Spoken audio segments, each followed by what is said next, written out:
Hey guys, Makarov9 here, taking a look at a military surplus handgun, and one that you might not see as often as some of the other mil-surp handguns out there. This is the Czechoslovakian VZ52, or referred to as the CZ52, when it was imported into the US in the late 90s. It was designed in the early 50s, and between 1950 and 1952 over 200,000 of these were made for the Czechoslovakian military, and they were used in many different applications by the military for about 30 years. It was originally designed as well to replace the underpowered 32 ACP VZ50 or CZ50 semi-automatic compact handgun. And what they saw in the years that they had the CZ50 as a military sidearm is the 32 ACP just really does not have a lot of penetration. It is a major downfall of that caliber. If you're in battle against an enemy in the wintertime and they're layered up with about 3 different layers of wool clothing, penetration is a big issue, and the 32 caliber just did not have that. So in the 30s, the Russians designed the 7.62 by 25 millimeter Tokarev round, and they designed it to be fired out of their PPSH submachine guns and their Tokarev pistol. And because of that round being so popular in World War II for penetration and reliability, the Czechoslovakians decided to, with some political pressure, to chamber their CZ52 in the same caliber, the 7.62 by 25 millimeter. They originally wanted to chamber this in the 9 millimeter Parabellum, much like what the the Germans were using during World War II in their MP40s and their Luger pistols, but decided on the 7.62 by 25 instead, and I think we're all kind of glad they did. The 7.62 ammunition can be had pretty cheap on the surplus market for about 7-8 cents a round. It's a very, very hard-hitting round, a very potent round for any application you decide to use it for. And it's a fire-breathing mother, let me tell you. But this is a single-action handgun. It is this is a 1953 model, actually. And it's wearing its original gray oxide finish. Now they also came out in a Parkerized finish, but this one is the gray oxide, and it's all original. Nothing's been done to it. It's unmolested. The numbers are all matching. The grips are all original. It looks more like a pressed wood, pressed cardboard grip. They're not pretty. They're not really that great to hold on to, but they're all original, and that's what came with the gun, and that's just all right with me.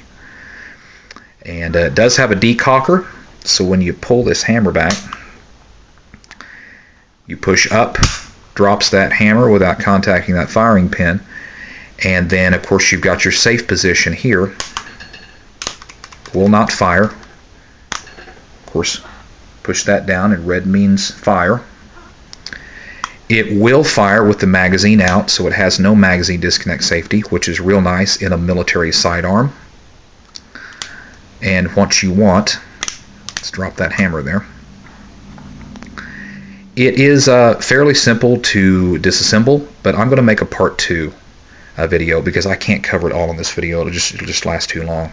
So be watching for another video on a takedown and field strip of this pistol. I think you'll be really interested to see the internals of this slide. It is a short recoil operated roller locked mechanism, unlike anything you've ever seen. So be sure and keep your eye out for another part 2 video of this.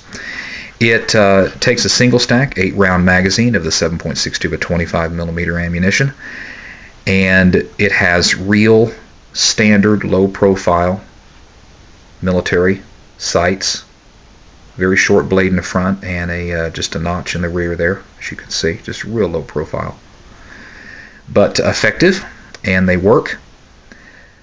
In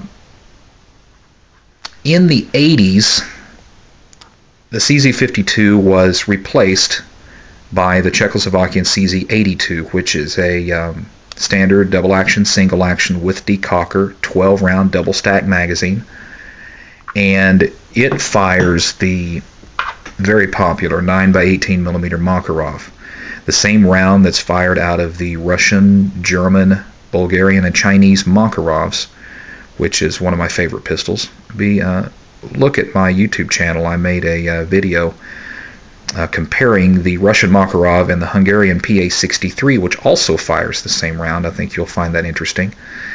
And that little round served its purpose for 20 plus years, starting in the 80s in in Russia and Germany and Bulgaria and all that, with the Makarovs and the CZ here. But there's not a whole lot more to say about the CZ52. It is a heavy pistol. It comes in at about 2 pounds. It shoots real nice. The recoil is a little stout on it, but it's a stout round. It really is. And I have a few rounds here to show you a frame of reference here. Now, in World War II, the Russians were using this, the 7.62-25 that we've been talking about. The Germans were using the 9mm Parabellum. As you can see, the difference in that. The velocity is much more with the 7.62. The pounds of pressure on impact is much more with the 7.62-25. It's just a hotter hitting round than the 9mm. Now, the Allies, of course, were using the old 45 ACP. And out of these three, of course, the 7.62 was the faster traveling round and was the one that would come near penetrating armor, and which was what the Russians wanted. And just as another frame of reference, I've got a 38 Special here. If you'll look at that. Look at that Tokarev round and look at that 38 Special. There's not a whole lot of difference in those two rounds as far as length. We're talking about bullet casing and all. But anyway, just an interesting little frame of reference there for you. But be watching for a part 2 of this on the CZ52. I think you'll be really interested to see how the breakdown of field strip goes with this gun. When you buy surplus ammo real cheap on the internet, and I might add, buy it now while it's still there, because it's not going to last forever. Stock up on it. It comes in little packets like this. The Polish and Yugoslavian ammunition. The Yugoslavian ammunition is actually what I believe is what this is. And it's some of the better surplus. The Polish ammo is probably some of the worst 7.62 by 25. And then the Chinese 7.62 by 25 surplus ammunition is the hottest ammunition on the market. That is something you do not want to shoot in your Tokarev, but that you can shoot all day long in your CZ52 because of the design of that those roller bearings and that slide. But I'm going to cover that in a part 2, and I'm going to cover a review of that Jewel and of the CZ82 in later videos. So please subscribe and rate and comment these videos, guys. I look forward to your comments, and I look forward to answering any questions, responding to any comments, and I really appreciate you watching and subscribing to my channel. And stay tuned for more videos. I'll make as many as I can, and I hope you all enjoy. Thank you.